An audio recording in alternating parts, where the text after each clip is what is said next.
Subscribe करें और bell icon को दबाना ना भूलें। आपका अपना मुंबई टाइम्स। दोस्तों, आज 3 रोज से जो है एक मैसेज फिर रहा है कि अरब मस्जिद में वक्फ बोर्ड के चेयरमैन समीर काजी को आमदार रईस शेख के द्वारा बुलाया गया है और वक्फ बोर्ड का मसला भी चल रहा है। तो इस सबब से वक्फ बोर्ड के चेयरमैन को बुलाया गया है और लोगों को दावत दी गई है कि 3 तारीख ईशा बाद आप आइए। और एक तरफ नज़र डालें तो वक्फ बोर्ड के चेयरमैन जो है समीर काजी के खिलाफ रिट पटिशन दाखिल की है ओबीसी के चेयरमैन शब्बीर अंसारी ने। और जैसे ही उनका जब ये मैसेज चला कि लोगों ने ये उसके खिलाफ एक सोशल मीडिया पे जो है शब्बीर अंसारी की जो अखबार की और न्यूज़ की जो कटिंग रहा करती थी वो सब वायरल हो गई है। तो हमने सोचा कि क्यों ना हम शब्बीर अंसारी से ही रूबरू बात करके इस बात का खुलासा किया जाए कि शब्बीर भाई क्या हकीकत है, जो आप इससे अवगत कराएं। शब्बीर भाई, देखिए, महाराष्ट्र गवर्नमेंट ने अभी जो महाराष्ट्र स्टेट वक्फ बोर्ड के चेयरमैन का जो तकर्रुर किया है वो टोटली गैर कानूनी है, इल्लीगल है। वक्फ एक्ट के तहत कोरम भी पूरा नहीं था और इलेक्टेड मेंबर से नॉमिनेटेड मेंबर से इलेक्टेड मेंबर ज्यादा होना चाहिए था।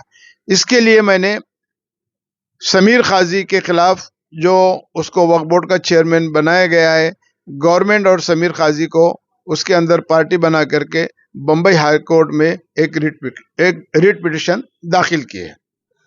तो फिर रईस शेख जो 3 तारीख को जो बुला रहे हैं वो सही है या गलत है, जरा उसके ऊपर कुछ नजर डालें। देखिए, मेरे बात समझ में नहीं आ रही कि आमदार रईस शेख जो चेयरमैन है, जिसका तकर्रुरी, जिसकी अपॉइंटमेंट ही गलत हुई, ये सब जानते हुए भी उसको क्यों बुला रहे हैं, ये तो मेरे समझ के बाहर बात है।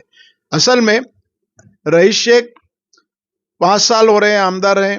बॉम्बे में औकाफ के बारे में इतने गलत एनओसी दी गई, उसके लिए कभी आवाज नहीं उठाई, कभी उसके लिए कभी बात नहीं की है, जबकि उनको मालूम है कि शब्बीर अहमद अंसारी तहरीक औकाफ के जरिए से वक्फ बोर्ड के खिलाफ कार्रवाइयां कर रहा है, मगर उन्होंने कभी भी इसको समझने की कोशिश नहीं की।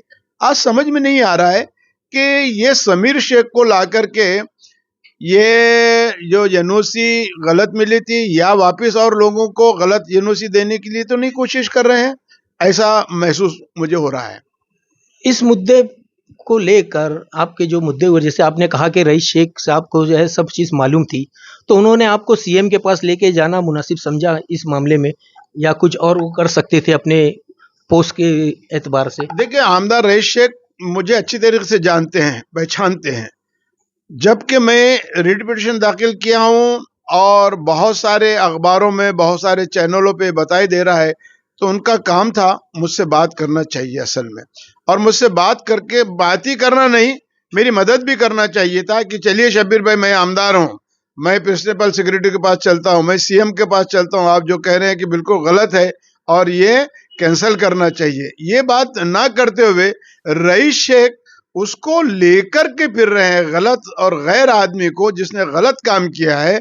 ये बड़ी ताज्जुब की बात है। आप आवाम को कुछ अपील करना चाहेंगे इस बारे में? जी, मेरी तमाम लोगों को जो अपील की जा रही है कि यहाँ पर इस मीटिंग में हाजिर है, मैं तमाम लोगों को होशियार करना चाहता हूँ कि ऐसे धोखेबाज लोगों से, जिन्होंने हमारे बाप दादा और अजदादों की जो जमीनों को कौड़ियों के दामों में फरोख्त किया है, इनसे होशियार रहे।